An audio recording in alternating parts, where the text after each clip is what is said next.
പ്രിയപ്പെട്ടവരെ, പൂക്കളെയും പുഴകളെയും കുറിച്ച് സംസാരിക്കുന്ന ഒരു സെഷൻ, ആ സെഷനിലേക്ക് എന്നെ ക്ഷണിച്ചത് സ്വാഭാവികമായും ഇവിടെ സ്വാഗതപ്രസംഗത്തിലും മാഷുമൊക്കെ സൂചിപ്പിച്ചതുപോലെ പൂക്കളുടെ പുസ്തകം എന്ന ഒരു ചെറിയ പുസ്തകം എഴുതിയതിൻ്റെ പശ്ചാത്തലത്തിലാണ് എന്ന് എനിക്കുറപ്പാണ്. ആ പുസ്തകം എഴുതുന്ന സമയത്ത് അതിൻ്റെ വായനക്കാരായി ഞാൻ മനസ്സിൽ കണ്ടത്, എൻ്റെ മനസ്സിലുണ്ടായിരുന്ന മുഖം കുട്ടികളുടേതാണ് എന്നതിൻ്റെ ആമുഖത്തിൽ ഞാൻ സൂചിപ്പിച്ചിട്ടുണ്ട്. സ്കൂൾ വിദ്യാർത്ഥികളായ കുട്ടികളുടെ മുഖമാണ് അങ്ങനെ ഒരു പുസ്തകം എഴുതുന്ന സമയത്ത് എൻ്റെ മനസ്സിലുണ്ടായിരുന്നത് എന്ന് ഞാൻ സൂചിപ്പിച്ചിട്ടുണ്ട്. അതിൻ്റെ കാരണം ഒരു വലിയ കാരണവും സൂചിപ്പിച്ചിട്ടുണ്ട്. മറ്റൊന്നുമല്ല, പൂക്കളും പുഴകളും ഇലകളും ചെടികളും മണ്ണും ഒക്കെ പരിഗണിക്കപ്പെടേണ്ടതാണ് എന്ന മനോഭാവത്തോടെ അതിനെല്ലാം ഈ മഹാപ്രപഞ്ചത്തിൽ തുല്യമായ ഇടങ്ങളുണ്ട് എന്ന ഒരു ബോധം സൃഷ്ടിക്കുന്നതിലേക്ക് കുട്ടികളെ നയിക്കുമെങ്കിൽ നന്നായി എന്ന ഒരു ചിന്തയാണ്, അല്ലെങ്കിൽ ആ ഒരു ആഗ്രഹമാണ് പങ്കുവച്ചിരുന്നത്. നമ്മുടെ ഈ മഹാപ്രപഞ്ചത്തിൽ നിസ്സാരമായ ഒന്നുമില്ലെന്നും എല്ലാറ്റിനും അതിൻ്റെതായ ഒരു ഇടമുണ്ടെന്നും മനുഷ്യരായി ജീവിക്കുമ്പോൾ തന്നെ എല്ലാ ജീവജാലങ്ങളുടെയും, സസ്യങ്ങൾ ഉൾപ്പെടെ എല്ലാ ജീവജാലങ്ങളുടെയും പ്രസക്തിയെ മാനിക്കുകയും പരിഗണിക്കുകയും ചെയ്യുന്ന മനോഭാവം നമുക്കുണ്ടാവേണ്ടതുമുണ്ട് എന്നൊരു ചിന്തയിൽ നിന്നാണ്.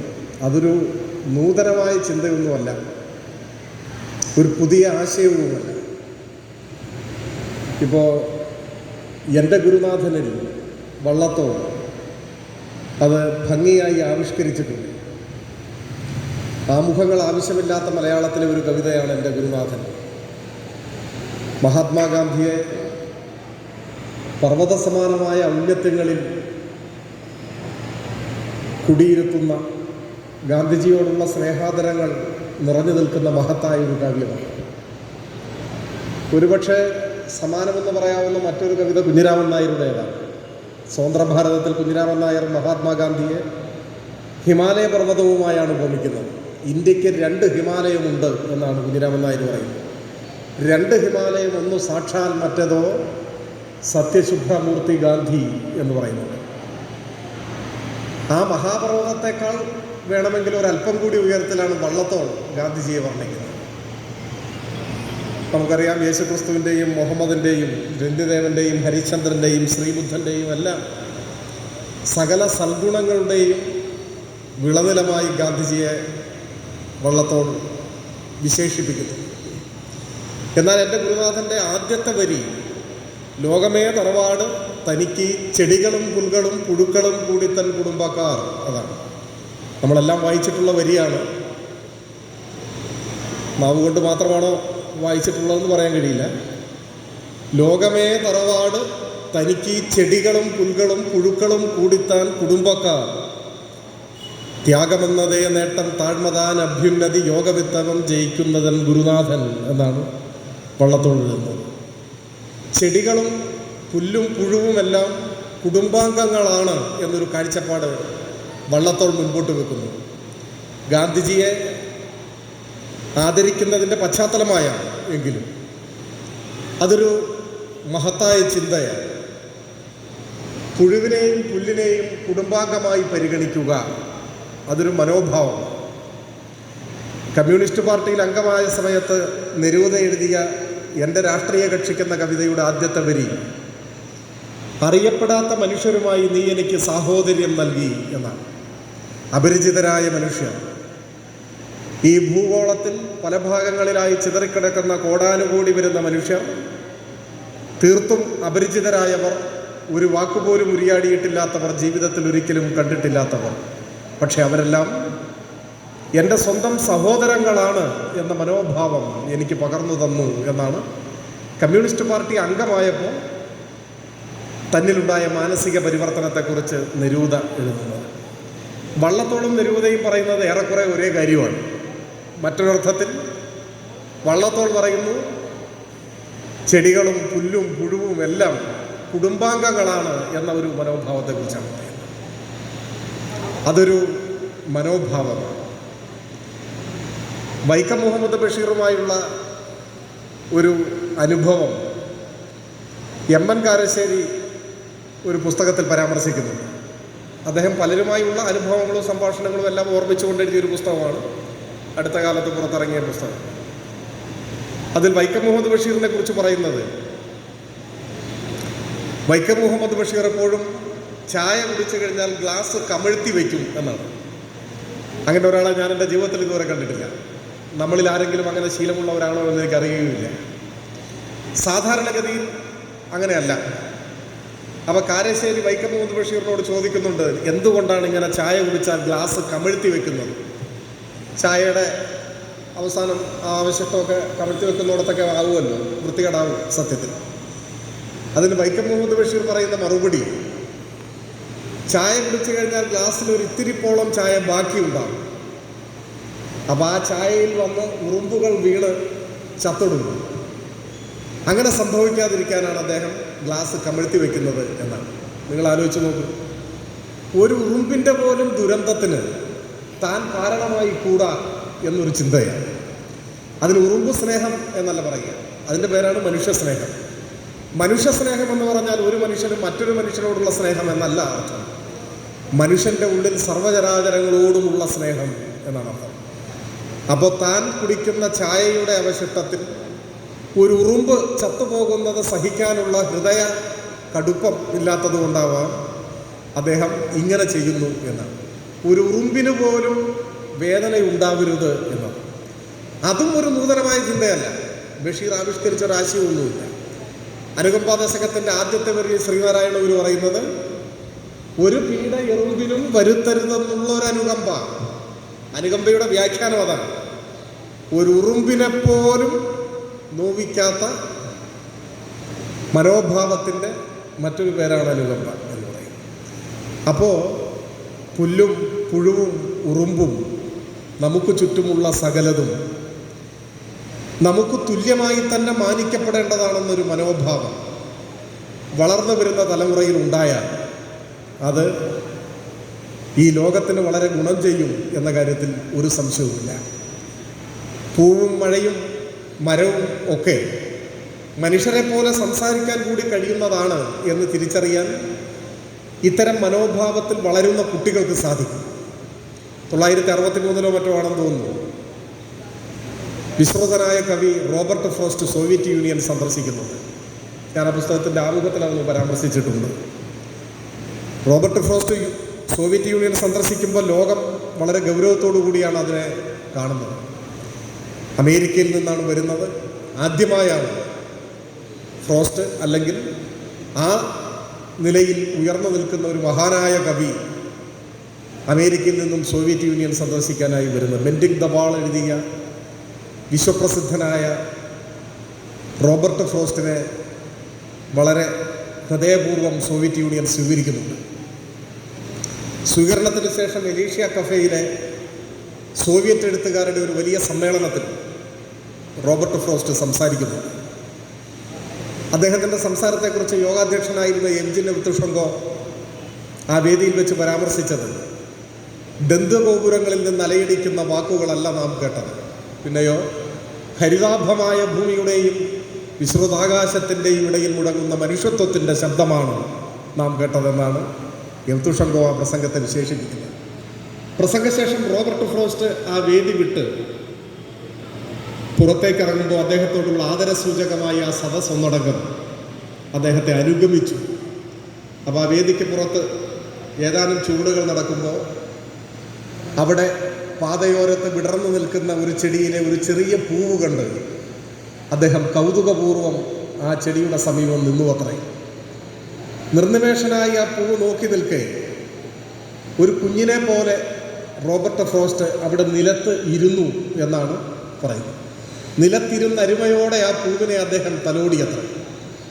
റോബർട്ട് ഫ്രോസ്റ്റിന് അന്ന് വയസ്സ് ഏതാണ്ട് 90 ആയിട്ടുണ്ടാവും, 90ഓടടുത്തിട്ടുണ്ടാവും. 90ാമത്തെ വയസ്സിൽ ലോകത്തെ ഏറ്റവും വലിയ കവിയെ ഒരു ശിശുവാക്കി മാറ്റിയത് ഒരു പൂവാണ്, ഒരു ചെറിയ പൂവാണ്.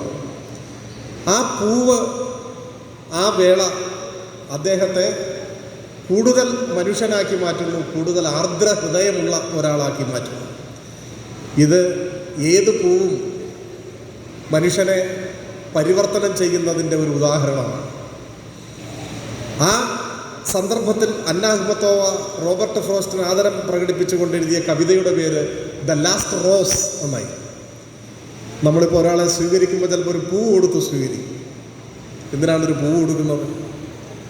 ONV എഴുതുന്നത്, വാക്കുകൾക്കാവാത്തത് ഈ പുഷ്പത്തിനായെങ്കിലോ കേൾക്കൂ നീ അതിലെൻ്റെ ഹൃദയം വായിച്ചുവോ എന്നാണ്.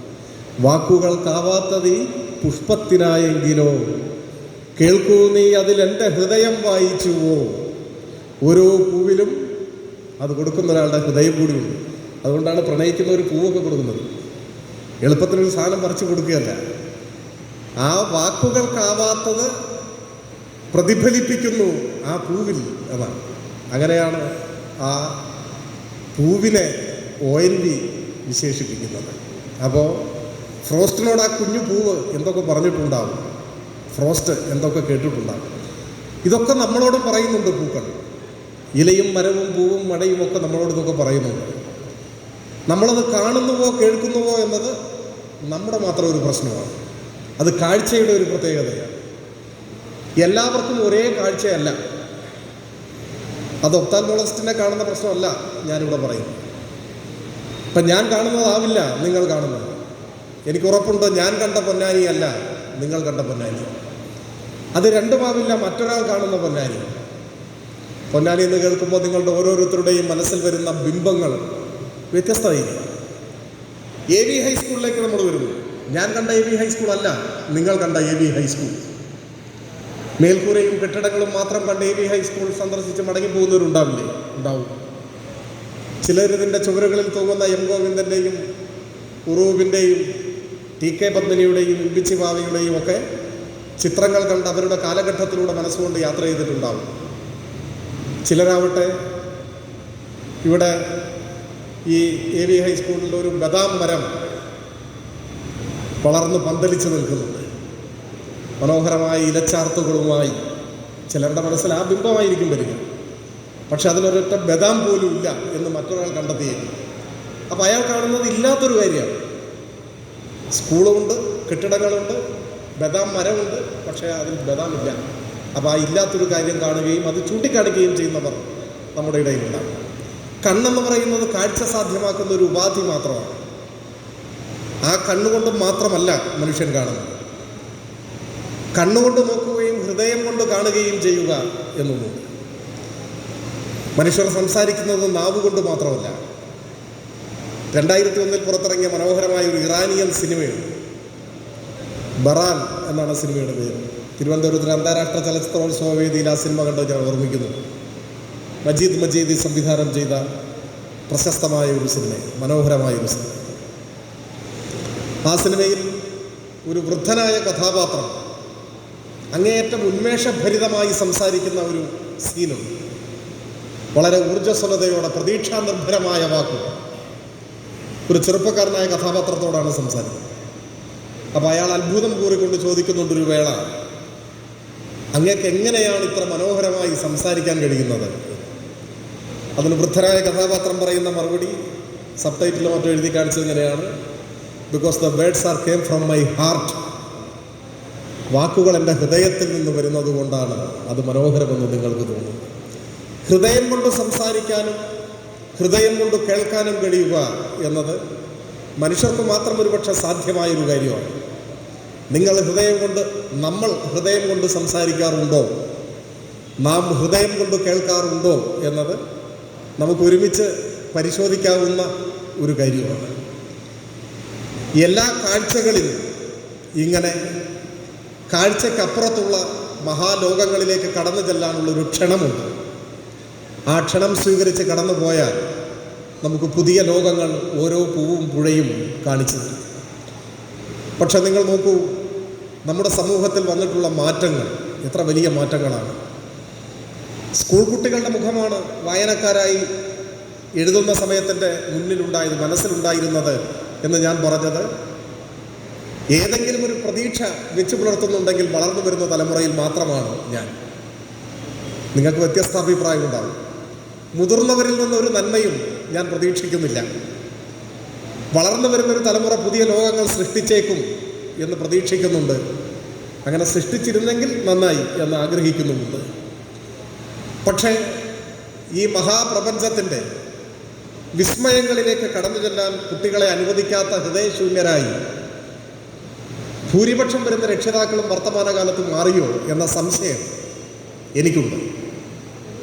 നിങ്ങൾ നോക്കൂ, ഒരു കുഞ്ഞ് ജനിച്ച കേരളത്തിലെ ഭൂരിപക്ഷം വരുന്ന കുടുംബങ്ങളിലും ആ കുഞ്ഞ് വളർന്നു വരുന്ന അന്തരീക്ഷം എങ്ങനെയുള്ളതാണ്?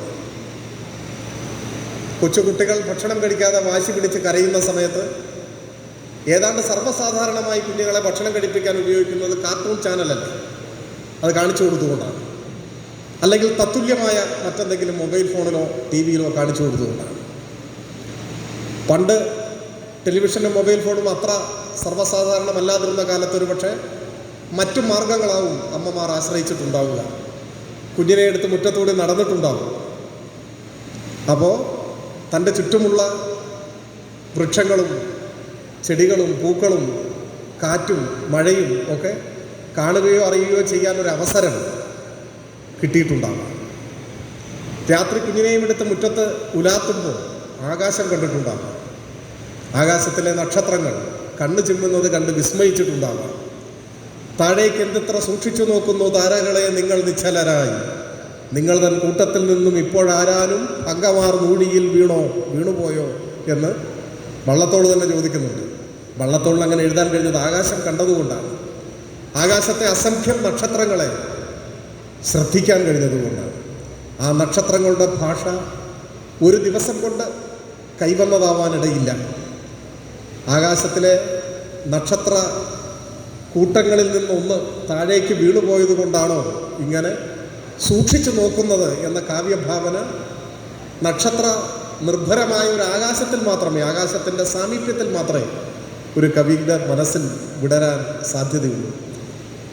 നമ്മുടെ കുടുംബങ്ങളിലെ കുഞ്ഞുങ്ങളിൽ എത്ര പേർ ആകാശം കണ്ടിട്ടുണ്ട്? എത്ര പേർ പൂക്കളും ചെടികളും പക്ഷികളും അവർക്ക് പരിചിതരായ ചെടികളും പക്ഷികളും പൂക്കളും ഒക്കെ ഉണ്ട്? നിങ്ങളുടെ കുട്ടിക്ക് എത്ര പക്ഷികളുടെ പേര് പറയാൻ കഴിയും? നിങ്ങളിന്ന് വീട്ടിൽ ചെന്ന് കുട്ടിയോട് ചോദിക്കൂ. ഒരു കടലാസിൽ അറിയുന്ന പക്ഷികളുടെ പേരെഴുതാൻ പറയും, അറിയുന്ന പൂക്കളുടെ പേര്. ആ എണ്ണം കുറഞ്ഞിരിക്കുന്നതിൻ്റെ ഏക ഉത്തരവാദിത്വം നിങ്ങൾ മാത്രമാണ്, ആ കുട്ടിയല്ല. അങ്ങനെ പക്ഷികളെയും പൂക്കളെയും ശ്രദ്ധിക്കുമ്പോഴാണ് ഇടയ്ക്ക് വെച്ച് ചിലത് അപ്രത്യക്ഷമായി എന്ന് മനസ്സിലാക്കാനാവില്ല. വീട്ടിൽ കാർട്ടൂൺ ചാനൽ കാണിച്ച് ഭക്ഷണം കൊടുത്ത് നല്ലതുപോലെ ഉള്ളവളായി കുഞ്ഞു വളർന്ന് സ്കൂളിൽ ചേർന്ന് കഴിയുമ്പോൾ നാം മുറ്റത്തു നിന്ന് തന്നെ സ്കൂൾ ബസ്സിൽ കയറ്റി കുട്ടിയെ സ്കൂളിലേക്ക് അയക്കും. ആ ബസ് ഗേറ്റ് കടന്ന് ക്ലാസ് മുറിയുടെ മുന്നിൽ തന്നെ പോയി നിൽക്കും. വീട്ടിൽ നിന്ന് സമീപത്തുള്ള സ്കൂളിലേക്ക് നടന്നു പോകുന്ന എത്ര കുട്ടികളുണ്ട്? ആ നടത്തം ആ കുഞ്ഞിൻ്റെ മാനസിക വളർച്ചയിൽ, വ്യക്തിത്വ രൂപീകരണത്തിൽ വരുത്തുന്ന പങ്ക് എത്ര വലുതാണ്. ആ നടത്തത്തിനിടയിൽ രൂപപ്പെട്ടു വരുന്ന സൗഹൃദങ്ങൾ, കാണുന്ന കാഴ്ചകൾ. ഉറുമ്പുകൾ വരി വരിയായി നടന്നു പോകുന്നത് എന്തുകൊണ്ട് എന്ന് ക്ലാസ്സിലെ ടീച്ചറോട് ചോദിക്കണമെങ്കിൽ ഉറുമ്പിനെ കാണണം. ഉറുമ്പുകൾ വരി വരിയായി നടന്നു പോകുന്നത് കണ്ട എത്ര കുട്ടികൾ നിങ്ങളുടെ വീട്ടിലുണ്ട്? അപ്പോൾ വീട്ടിൽ നിന്ന് പാക്ക് ചെയ്ത് സ്കൂളിലേക്ക് അയക്കുന്ന ഒരു പാർസലാണ് കുട്ടികളിൽ തിരിച്ചുത്തരവാദിത്വത്തോടെ സ്കൂളിൽ നിന്ന് ഒരു മടക്ക പാർസൽ വീട്ടിലേക്കും വരും. വീട്ടിനകത്ത് സുരക്ഷിതമായ വീടും നല്ല സൗകര്യങ്ങളും ഉള്ളത് കൊണ്ട് തന്നെ വീടിൻ്റെ പുറത്തേക്ക് ഇറങ്ങേണ്ട അത്യാവശ്യങ്ങളില്ല, വീടിനകത്ത് തന്നെ വളരുകയും ചെയ്യും. ഇങ്ങനെ ഒരു തലമുറ വളർന്നു വരുന്നത് അതിൻ്റെ ഏക ഉത്തരവാദികൾ രക്ഷിതാക്കളാണ്, ഇന്നത്തെ രക്ഷിതാക്കളാണ്. ബാല്യത്തിൻ്റെ സകല സൗഭാഗ്യങ്ങളും അനുഭവിക്കാൻ ഭാഗ്യമുണ്ടായ ഒരു തലമുറയാണ് ഇന്നത്തെ രക്ഷിതാക്കൾ. പക്ഷേ ആ സൗഭാഗ്യങ്ങൾ വരും തലമുറയ്ക്ക് കൈമാറാൻ അവർക്ക് സാധിക്കാതെ പോയി. അങ്ങനെ അവരുടെ കാഴ്ചപ്പാടുകളും വീക്ഷണങ്ങളും മുരടിച്ചു പോയി എന്നതാണ് വസ്തുത.